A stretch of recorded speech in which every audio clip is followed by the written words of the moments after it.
আসসালামু আলাইকুম, welcome to Selim auto electrical workshop. আমার কাছে যে গাড়িটা আসছে, গাড়িটির প্রবলেম হচ্ছে গাড়ির হর্ন বাজে না। তো আমি যখন স্টিয়ারিংটা ডানে বামে মুভ করি, তারপরে মাঝে মাঝে বাজে। অধিকাংশ সময়ই গাড়ির হর্ন বাজে না। তো আমি চেক করলাম, রিলে চেক করলাম, হর্ন চেক করলাম, সবকিছু ঠিক আছে।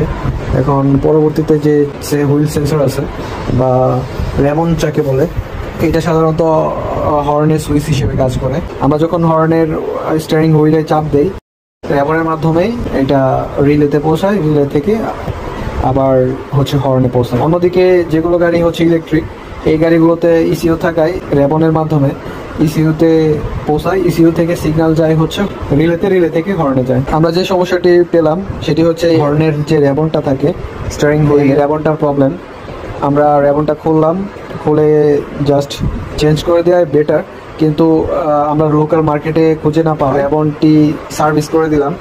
আসলে অনেকেই জানে, আবার অনেক টেকনিশিয়ান সেই বিষয়টি জানে না। এক্সটার্নাল ওয়্যার থাকে যেগুলা রিজার্ভ হিসেবে কাজ করে। যদি একটা প্রবলেম হয়, এই ক্ষেত্রে অন্যটা দিয়ে আমরা ব্যবহার করতে পারি লাইন বাইপাস করে।